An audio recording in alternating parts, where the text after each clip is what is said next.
Abu Nawas ikut sayembara membuat raja tertawa.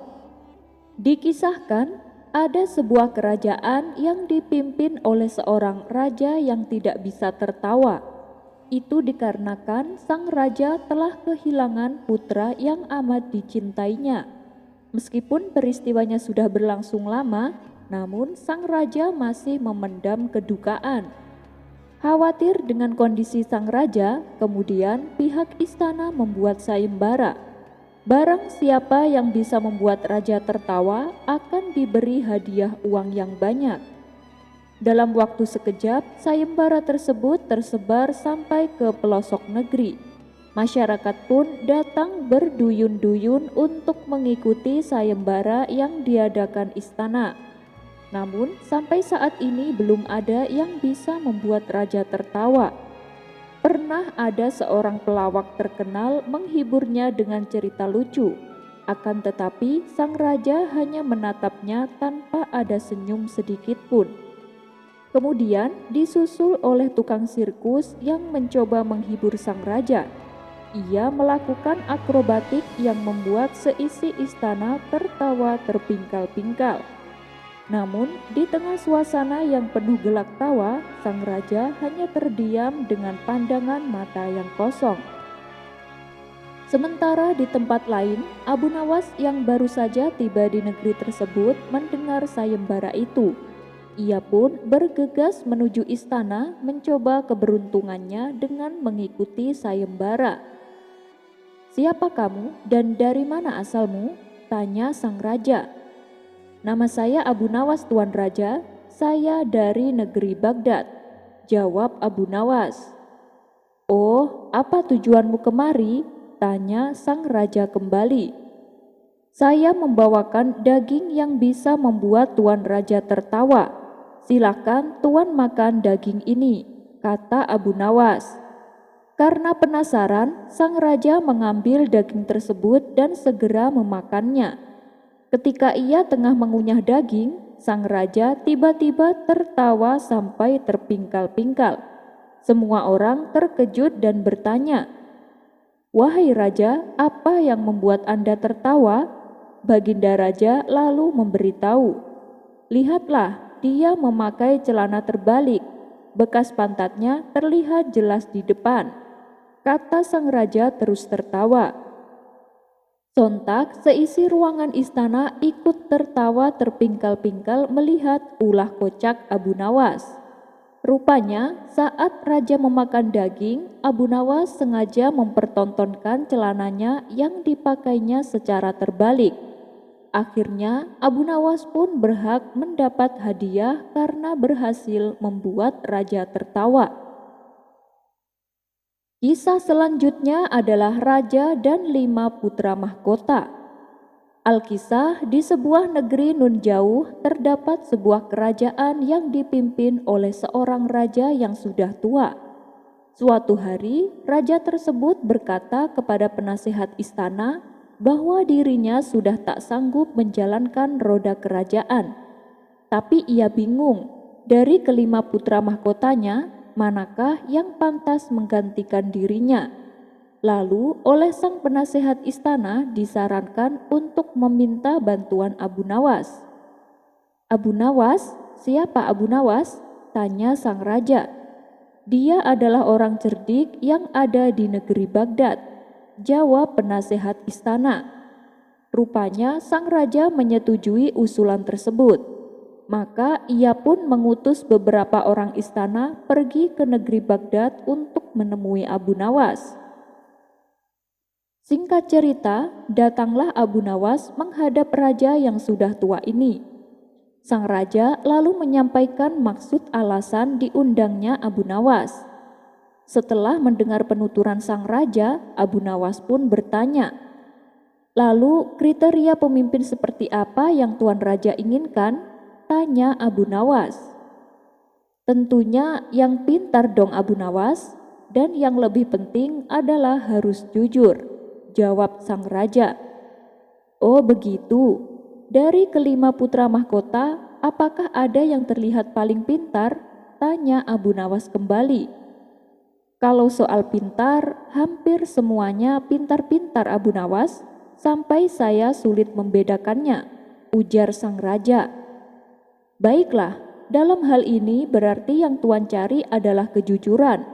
Saya punya sebuah cara untuk mengetahui siapakah di antara kelima putra mahkota yang paling jujur, tutur Abu Nawas. Kemudian Abu Nawas meminta supaya dipanggilkan kelima putra mahkota tersebut. Satu persatu dari mereka lalu diberi telur beserta induk ayam. Saya tunggu selama 40 hari. Bila di antara kalian ada yang berhasil menetaskan telur jadi anak ayam, maka dialah yang akan dinobatkan menjadi raja. Perintah Abu Nawas. Setelah 40 hari berlalu, para putra mahkota ini datang dengan membawa anak ayam yang masih kecil. Tapi ada salah satu dari mereka justru masih membawa sebutir telur. Kau lihat sendiri kan Abu Nawas, semua putra mahkota pintar-pintar. Mereka berhasil menjadikan telur menjadi anak ayam. Hanya satu yang tidak berhasil, mungkin karena kurang beruntung, kata sang raja. Bagaimana ini Abu Nawas? Apa rencana selanjutnya? Tanya sang raja melanjutkan. Tidak ada rencana selanjutnya Paduka. Saya kira cukup sampai di sini. Tuan Raja sudah bisa menentukan manakah yang pantas menggantikan Tuan. Raja tersebut sesaat kebingungan. Bagaimana caranya memutuskan? Sedangkan yang berhasil menjalankan tugas ada 4 putra mahkota. Tanya sang raja. Begini Tuan Raja, perlu Tuan ketahui telur-telur yang aku berikan adalah palsu. Mana mungkin bisa menetas? Bukankah yang Tuan cari putra mahkota yang jujur? Sekarang Tuan Raja bisa menilai dari kelima putra mahkota manakah yang paling jujur. Jelas Abu Nawas. Sang raja langsung kagum dengan kecerdikan Abu Nawas. Akhirnya putra mahkota yang masih membawa telur yang dipilih menjadi pengganti dirinya. Kisah selanjutnya. Dikisahkan di sebuah negeri Jepang ada seorang pemuda yang berprofesi sebagai tentara angkatan darat. Pemuda tersebut selalu dilecehkan dan dihina oleh atasannya yang berpangkat kapten. Itu lantaran si pemuda memeluk agama Islam dan meyakini Allah sebagai Tuhannya. Suatu hari, sang kapten hendak mempermalukan si pemuda di hadapan para prajurit lainnya. Ketika mereka sedang berkumpul di lapangan, sang kapten memanggil si pemuda dan memintanya untuk memarkirkan mobil jeep miliknya.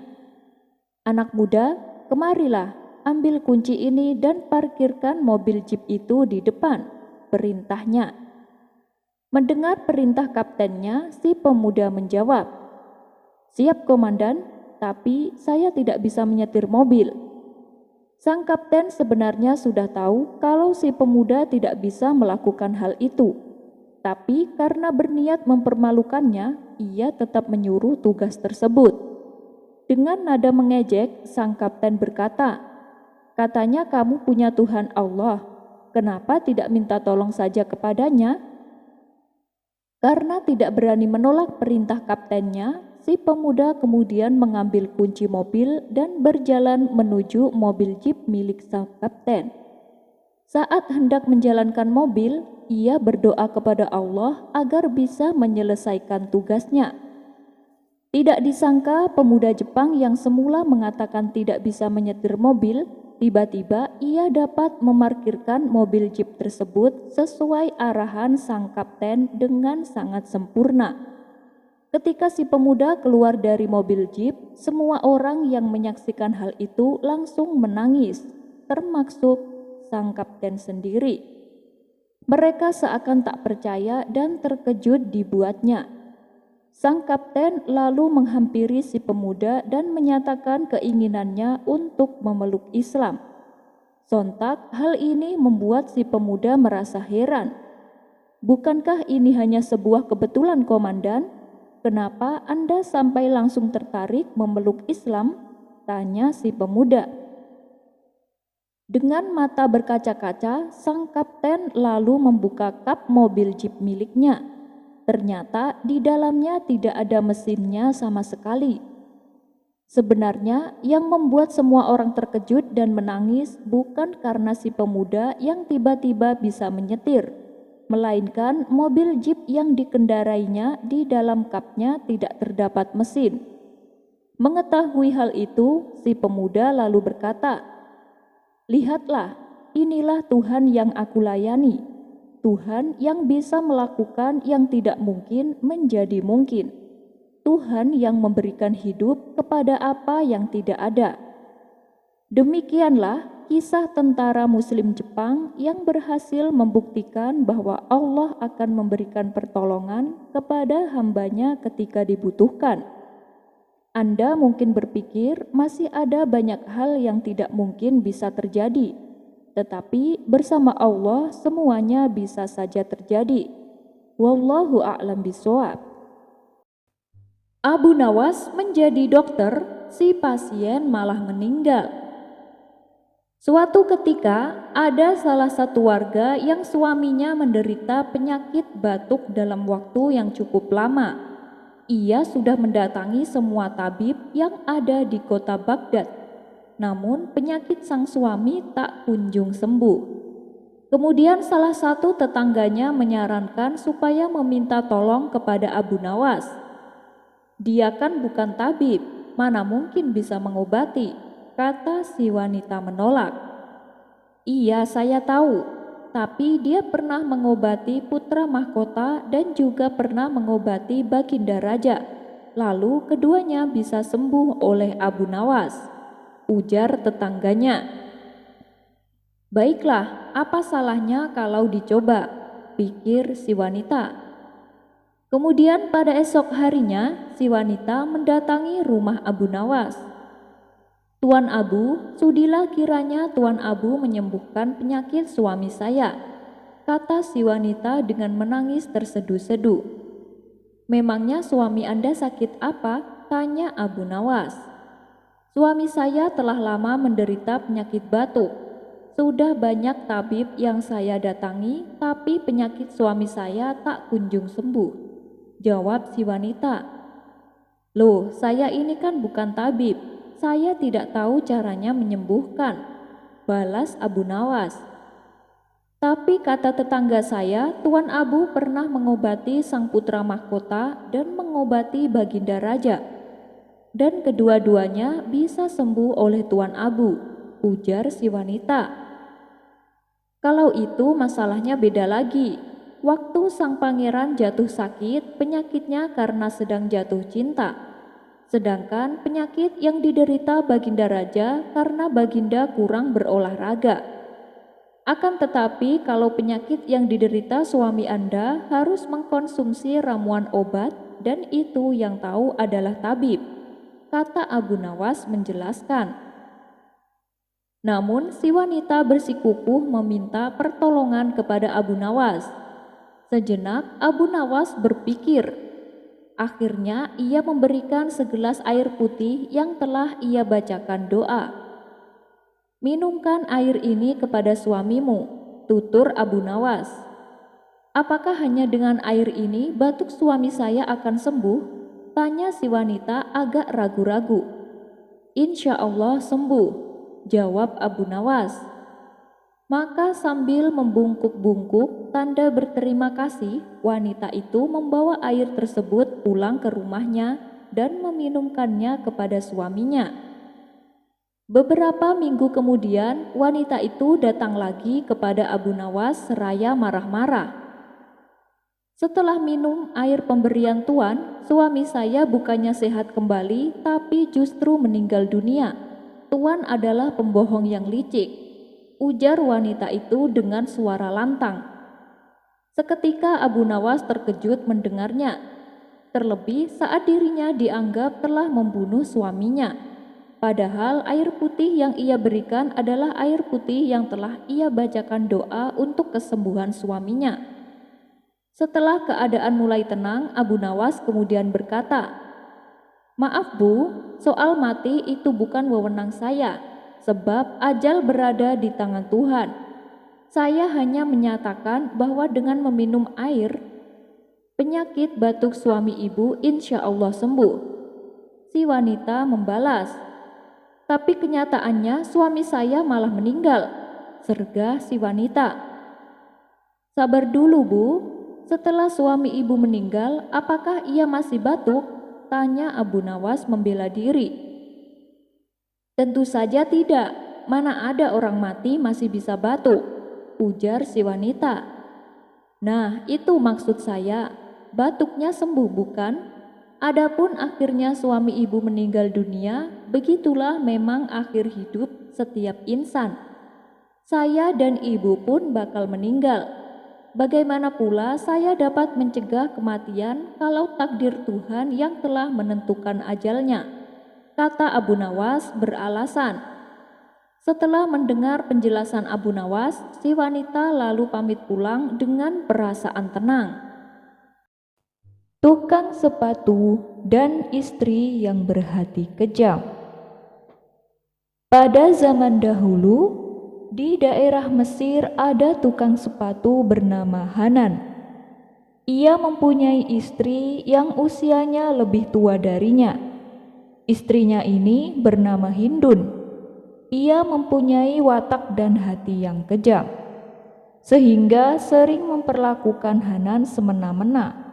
Padahal Hanan senantiasa bersabar dan bersikap baik kepada istrinya. Tapi lama-kelamaan Hanan tak tahan menjalani hidup yang selalu dalam tekanan. Ia pun melarikan diri, meninggalkan rumah dan mengembara tanpa arah. Akhirnya, sampailah ia di sebuah gua yang jauh dari pemukiman penduduk. Di sana ia bersimpuh dan berdoa, "Wahai Tuhanku, hamba mohon kepadamu, tolonglah hambamu ini, berilah keselamatan dan harapan dalam perjalananku ini." Setelah berdoa cukup lama, tiba-tiba muncul makhluk tinggi besar. Rupanya makhluk di hadapannya adalah jin penunggu goa tersebut. "Mau apa kau datang kemari?" tanyanya. "Saya seorang musafir, Tuan. Saya numpang istirahat sebentar," jawab Hanan. "Kemana arah tujuanmu?" tanya jin itu kembali. Hanan pun lalu menceritakan kenapa ia melakukan pengembaraan. "Saya tidak tahu Tuan harus pergi kemana. Yang penting saya bisa lepas dari tekanan istri saya," kata Hanan memberitahu.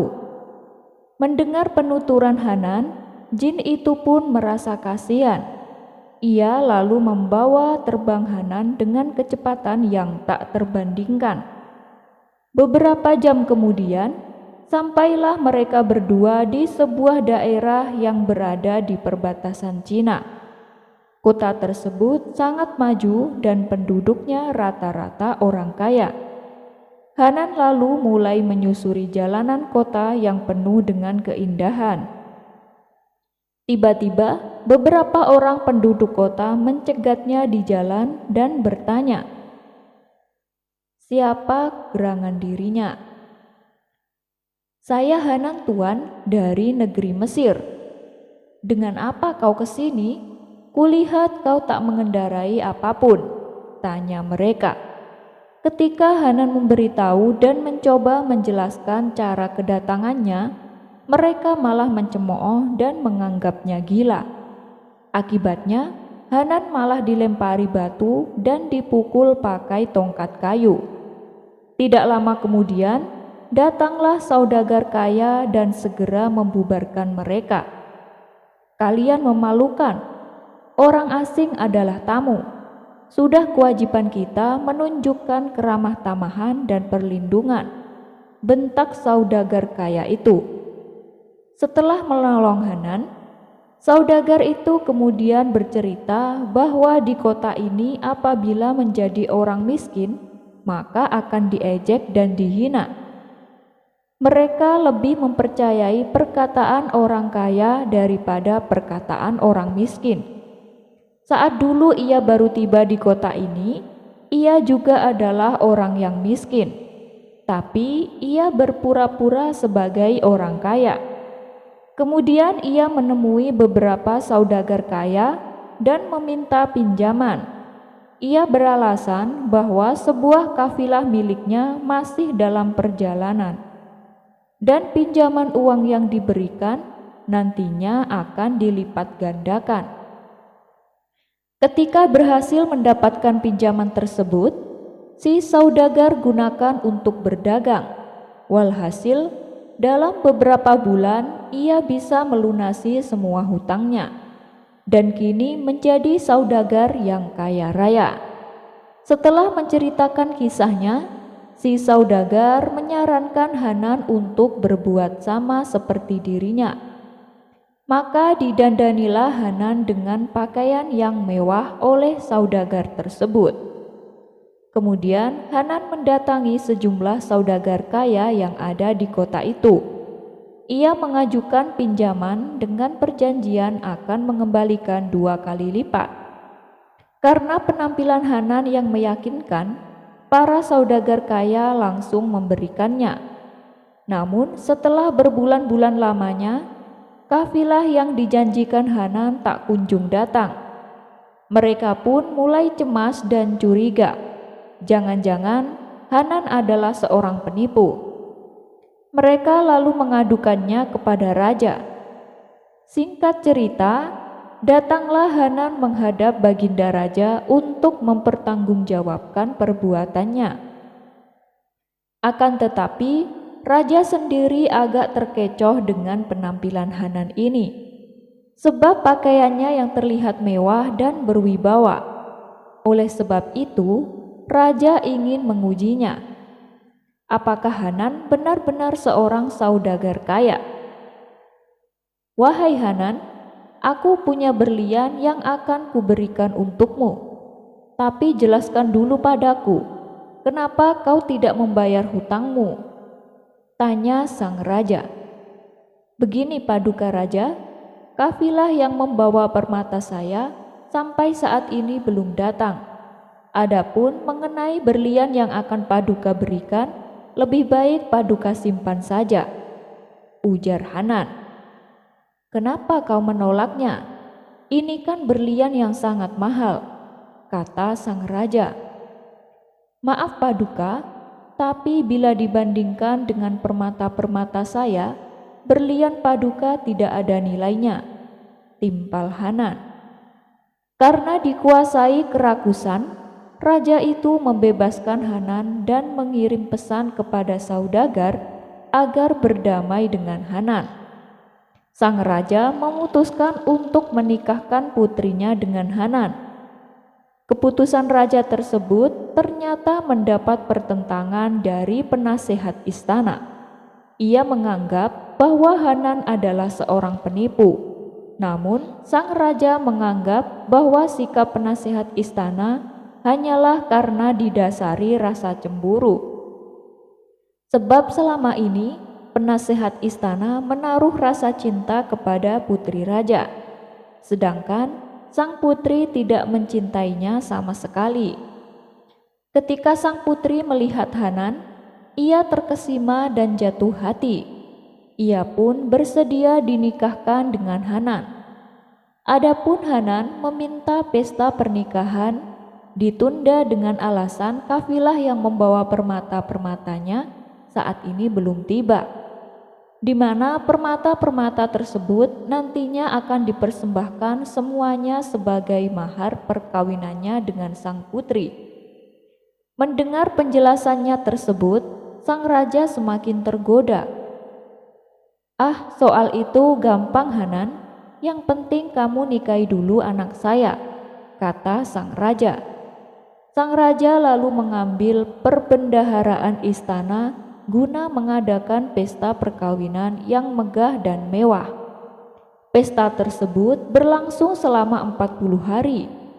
Ketika pestanya telah usai dan Hanan berduaan di kamar, ia berkata kepada istrinya, "Ayahmu telah mengeluarkan harta banyak untuk perkawinan kita.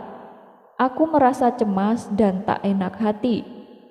Sang istri menjawab, tak usah kau risau. Nanti kalau kafilahmu sudah datang, semua pasti akan teratasi. Sementara itu, penasehat istana menghasut raja agar menyelidiki keadaan Hanan yang sebenarnya. Mereka berdua pun meminta bantuan sang putri yang kini telah menjadi istri Hanan. Pada malam harinya, ketika mereka berduaan di kamar, sang putri meminta Hanan menjelaskan perihal kafilahnya yang hilang. Disinilah Hanan berkata yang sejujurnya, sebenarnya aku tidak punya kafilah. Ayahmu menikahkanmu denganku karena sifat kerakusannya. Kenapa pula kau setuju menikahiku? Kata Hanan memberitahu.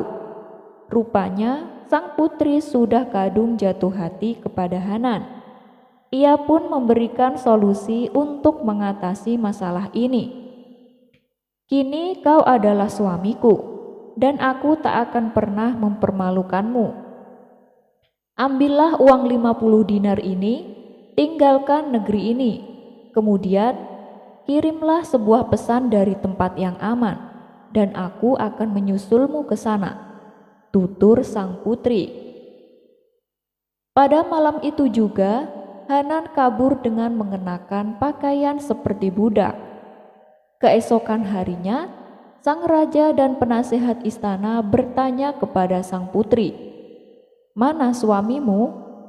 Dengan berpura-pura, sang putri menjawab, "Tadi malam datang utusan beberapa kafilah menemui suamiku. Katanya kafilahnya telah dirampok dan pengawalnya yang berjumlah 50 orang terbunuh oleh kawanan perampok. Kini suamiku sedang menyusul ke sana dan hendak merebut kembali hartanya." Adapun Hanan cepat-cepat memacu kudanya tanpa tahu arah tujuan. Hingga akhirnya ia melihat seorang kakek sedang mencangkul pekarangan yang ada di depan rumahnya. Hanan pun mengucapkan salam dan minta diizinkan untuk beristirahat di dalam rumah kakek tua. "Oh, silahkan masuk, akan aku bawakan makanan untukmu," kata kakek tua. Pada keesokan paginya, Hanan membantu kakek itu mencangkul tanah pekarangan. "Kakek istirahat saja di dalam, biar aku yang mengerjakannya." Si kakek pun memberikan cangkulnya dan istirahat di dalam rumah. Saat Hanan sedang bekerja, tiba-tiba cangkulnya terbentur sebuah bongkahan batu yang agak besar. Ketika batu tersebut disingkirkan, tampaklah ada anak tangga menuju bawah tanah. Di bawah sana terdapat sebuah ruangan luas yang penuh dengan emas dan mutiara. Kini mata Hanan tertuju pada sebuah kotak kecil yang terbuat dari besi. Saat ia membukanya, ternyata berisi cincin. Lalu oleh Hanan cincin tersebut diambil dan digosoknya. Seketika muncullah wujud bayangan aneh. "Hamba adalah pelayan Tuan.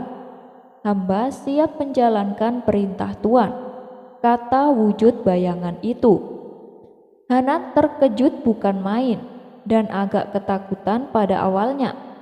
Ia pun akhirnya teringat akan cerita orang-orang dulu bahwa ada cincin sakti milik seorang raja yang tidak diketahui keberadaannya. Semenjak raja itu meninggal, di mana di dalam cincin tersebut dihuni oleh Raja Jin yang mempunyai ribuan pasukan. Bagi siapa saja yang mengenakan cincin itu, maka Raja Jin akan menurut kepadanya. Dan kini cincin tersebut berada di tangan Hanan. Hanan kemudian menyuruh jin itu membawa semua emas dan permata ke atas permukaan tanah. Dan sebagai rasa terima kasihnya kepada kakek tua, Hanan memberikan sekarung besar yang berisi emas dan permata. Setelah Hanan pergi meninggalkan rumah kakek tua, ia berkata kepada jin, "Wahai jin, aku ingin kembali ke kerajaanku yang dulu. Aku ingin menemui istriku." Jin tersebut lalu memerintahkan seluruh anak buahnya supaya menyamar jadi manusia dan kuda, guna membawakan semua hartanya. Saat memasuki gerbang kota, masyarakat menjadi heboh. Sementara Hanan dengan gagahnya berjalan didampingi ratusan pengawal berkuda dengan membawa emas dan permata. Sang raja pun murka kepada penasehat istana karena telah menghasut dirinya bahwa Hanan adalah orang miskin. Dan ketika sang putri mengetahui suaminya telah kembali, ia merasa sangat bahagia. Ia mengira perkataan Hanan waktu itu adalah sebuah kebohongan untuk menguji kesetiaannya. Akan tetapi, penasehat istana masih mencurigai Hanan. Ia pun mencari tahu dari mana Hanan memperoleh harta sebanyak itu. Rupanya, usaha penasehat istana membuahkan hasil. Kala itu, penasehat istana berpura-pura bersikap baik dan mengajak Hanan minum bersamanya. Tanpa Hanan ketahui, minuman yang diberikan adalah minuman memabukkan. Saat tengah mabuk, disitulah Hanan memberitahu rahasia tentang cincin sakti yang ditemukannya. Setelah tersadar dari mabuknya, Hanan memohon ampun kepada Allah karena telah berbuat dosa. Ia lalu meletakkan cincinnya dan mengambil air wudhu. Kesempatan ini langsung dimanfaatkan penasehat istana untuk mencuri cincin milik Hanan. Ia lalu perintahkan jin penghuni cincin supaya membuang Hanan dan sang raja di sebuah lembah yang jauh. Kini kerajaan dikuasai olehnya dan ia hendak memperkosa sang putri. Tapi ketika ia mencoba melakukan niat jahatnya, sang putri berhasil melepaskan cincin darinya. Tanpa membuang waktu, sang putri langsung menggosoknya. "Wahai jin, belenggu orang ini dan masukkan ke dalam tahanan," perintah sang putri. Dalam sekejap, si penasehat istana sudah berada dalam tahanan dengan keadaan terikat.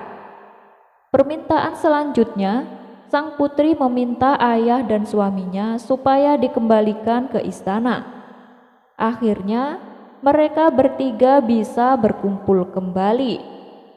Dan atas perbuatan jahatnya, si penasehat istana dihukum mati, lalu mengangkat Hanan sebagai penggantinya. Seiring berjalannya waktu, sang raja meninggal dunia. Hanan pun diangkat sebagai raja, menggantikan posisi ayah mertuanya. Dan hasil pernikahannya dengan sang putri, mereka dikaruniai seorang putra. Tapi sayang, kebahagiaan Hanan tak berlangsung lama.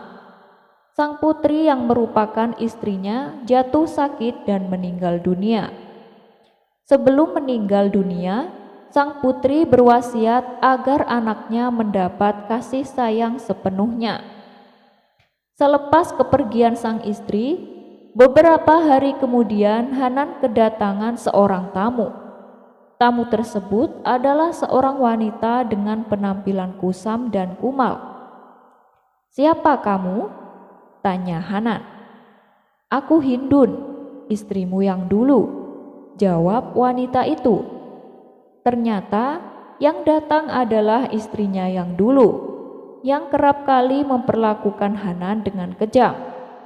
Lalu Hindun mengungkapkan penyesalannya karena telah berbuat kejam kepada Hanan. Sejak kepergian Hanan, ia menjadi pengemis untuk memenuhi kebutuhan hidupnya. Ia merasa sangat berdosa. Ia ingin kembali menjadi istri Hanan. Ia berjanji tidak akan mengulangi perbuatannya. Karena kasihan, Hanan pun menerima Hindun kembali dan menjadikannya sebagai seorang istri. Akhirnya, Hindun kini menjadi seorang ratu di negeri yang dipimpin oleh Hanan. Tapi ternyata sifat jahat Hindun masih melekat pada dirinya. Ia berencana mencuri cincin yang dipakai oleh Hanan.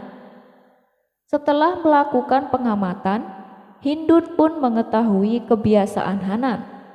Apabila hendak tidur, Hanan senantiasa melepaskan cincinnya dan ditaruh di atas meja yang bersebelahan dengan tempat tidurnya. Hindun juga sangat membenci putra Hanan yang kini sudah tumbuh remaja, di mana putra Hanan ini hasil pernikahannya dengan putri raja yang telah meninggal dunia. Ketika tengah malam, Hindun mengendap-endap hendak mencuri cincin milik Hanan. Tapi tanpa sepengetahuannya, pangeran kecil membuntutinya dari belakang. Saat Hindun akan mencuri cincin, pangeran kecil langsung menusuknya menggunakan pedang. Di tangannya, Hindun pun tewas seketika. Sifat jahat dan tamak Hindun membawa dirinya ke dalam kebinasaan. Selepas kejadian itu, Hanan teringat kakek tua yang jujur dan baik hati, di mana kakek tersebut pernah menolongnya. Ia pun mengundang kakek tua itu supaya tinggal di istana untuk menemani dirinya. Ketika kakek itu datang menghadap, ternyata ia bersama seorang gadis yang cantik jelita. "Kek, siapa dia?" tanya Hanan. "Ampun Paduka Raja, dia adalah cucu saya. Saya sengaja mengajaknya kemari karena saya takut dia sendirian. Saya tahu maksud Paduka mengundang saya kemari untuk mengajak saya menetap di istana. Tapi kalau tidak bersama cucu saya tidak akan menerima ajakan Paduka. Lebih baik saya hidup di gubuk kecil tapi bisa menemani cucu saya ini," tutur kakek tua. "Tentu saja boleh, Kek.